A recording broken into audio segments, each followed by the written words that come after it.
Karena Bawaslu katakan ada 1.500 pelanggaran pemilu. Indonesian Police Watch itu mengatakan ada pemanggilan 176 kepala desa. Tidak ada follow up-nya sekarang. Apakah itu tidak perlu kita pertanyakan? Dengan data-data yang dikeluarkan Bawaslu, dengan peristiwa-peristiwa pemanggilan kepala desa segala macam yang menurut IPW, bagaimana menerjemahkan proses penyidikan dan penyelidikannya segala macam 58 orang dalam satu hari. Oke? Mau nggak bersuara Kompolnas? Jadi berbagai macam berita, berbagai macam peristiwa yang sudah dipublikasikan oleh media-media mainstream dan non-mainstream segala macam tidak dianggap sebagai sesuatu yang perlu kita cermati.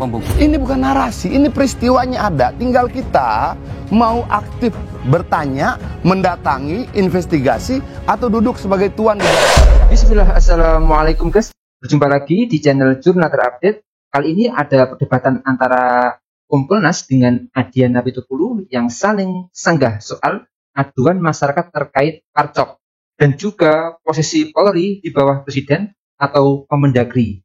Jadi tak perlu berlama-lama, langsung saja kita simak bersama-sama video ini guys. Bismillah. Kembali Bung Adian, jadi setelah kontroversi begini PDI Perjuangan memandang gimana? Polisi ini mau ditempatkan di mana?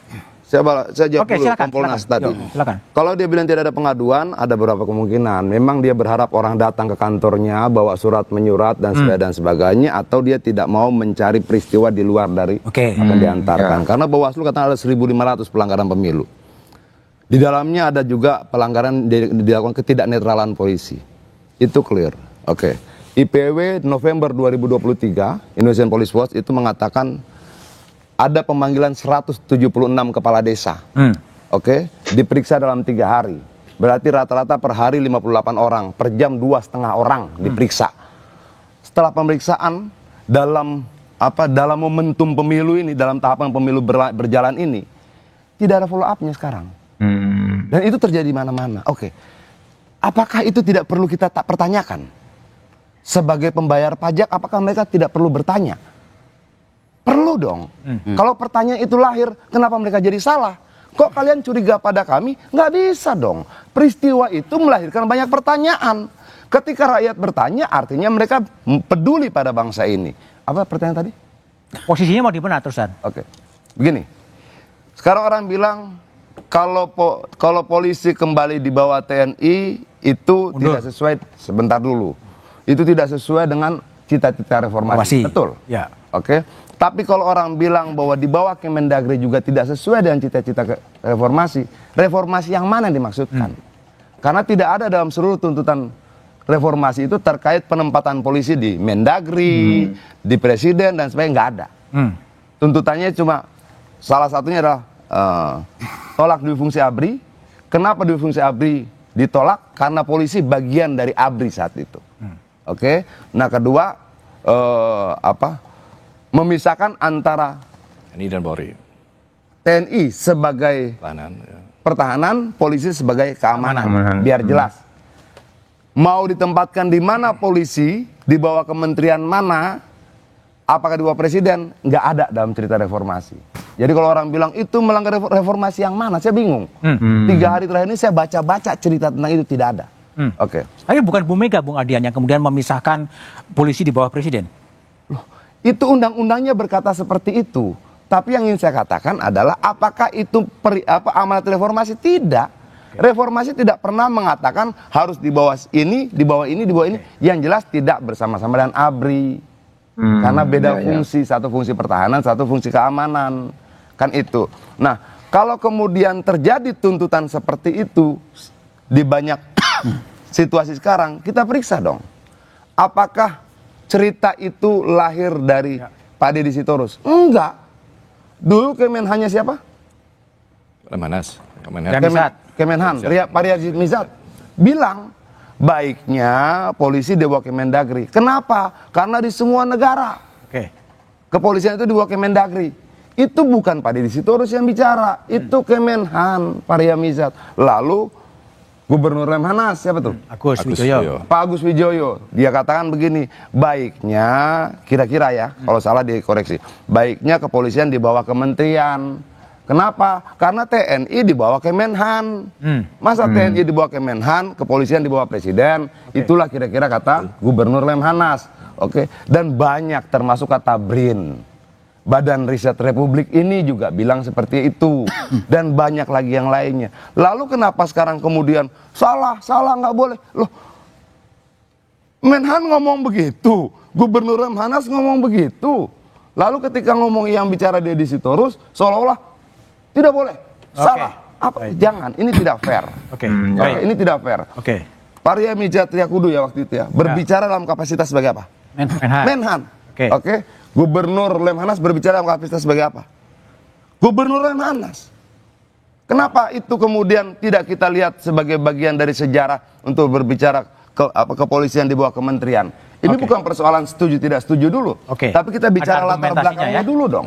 Bahwa itu tidak ujuk-ujuk begitu, ada sekian banyak perdebatan tentang itu. Nah, kalau kemudian dia di bawah mana, itu tergantung bagaimana polisinya. Gitu loh. Ada banyak kasus kekerasan. Nanti kita bahas ya kekerasan segmen ketiga ya. Kita Gufron dulu dong. Menjawab. Enggak, kasih kesempatan dia dulu dong.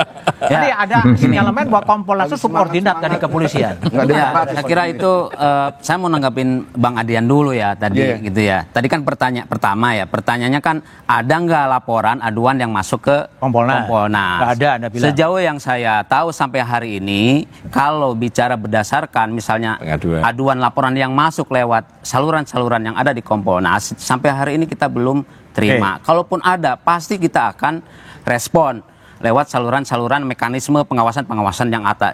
Itu memang bagian dari tugas kita gitu ya. Di luar itu yang kedua, apakah kita juga kenapa? Enggak komunikasi sama Bawaslu. Kenapa? Enggak komunikasi sama Bawaslu. Jadi lu duduk kan kita berdasarkan laporan aduan. Kalau kita bicara mekanisme yang maksudnya saluran-saluran yang ada di Kompolnas, kita sudah ada. Nah, yang kedua di luar itu, apakah kita juga memberikan perhatian terhadap persoalan netralitas, profesionalitas aparat dalam penanganan pemilu? Kita juga melakukan itu. Waktu kita kunjungan ke daerah, melakukan pengawasan, kita selalu atensi masalah netralitas, gitu loh. Dan kita juga bilang, pastikan aparat kepolisian netral, dan kalau ada dugaan ketidaknetralan, penyimpangan atau keberpihakan pada paslon tertentu. Satu pertanyaan boleh? Gitu loh.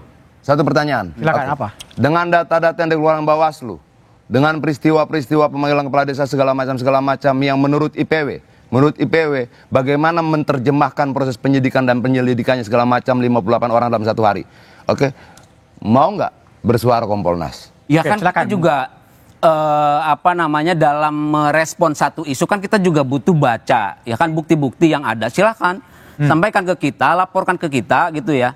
Kita akan kaji kasus-kasus yang ada, kita analisis dan kita akan suarakan kalau memang betul ya dugaan-dugaan tadi ada didukung oleh bukti-bukti yang kuat gitu. Jadi berbagai macam berita, berbagai macam peristiwa yang sudah dipublikasikan oleh media-media mainstream dan non mainstream segala macam tidak dianggap sebagai sesuatu yang perlu kita cermati. Tentang pembuktian. Bukan.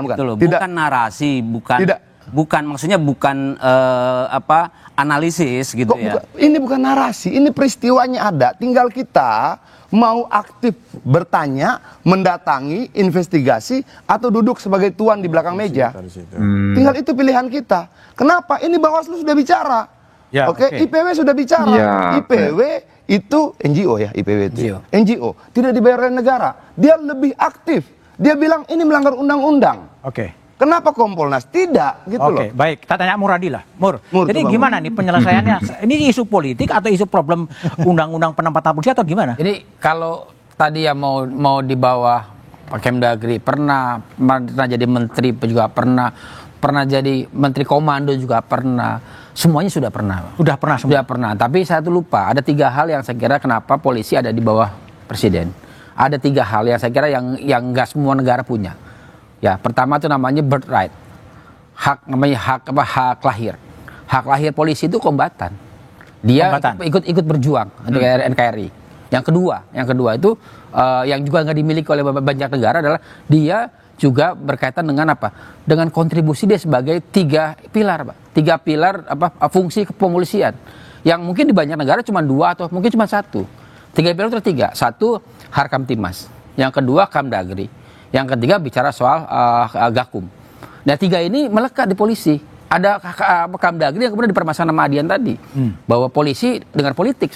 urusannya. Nah, yang ketiga yang perlu saya garis bawahi juga bahwa posisi Polri hari ini adalah itu berdasarkan pada proses perjalanan dari polisi sendiri.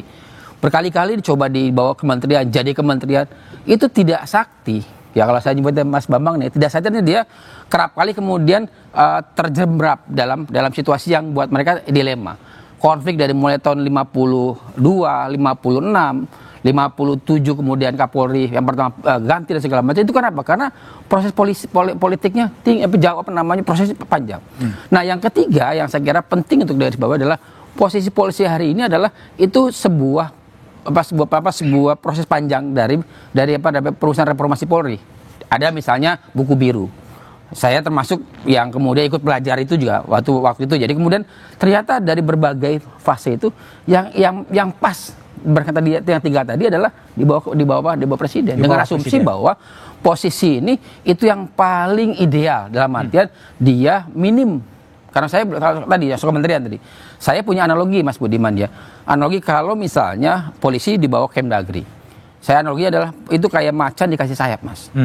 Bayangin punya alat politik juga punya alat keamanan, ngeri sekali kalau itu di bawah Kemdagri.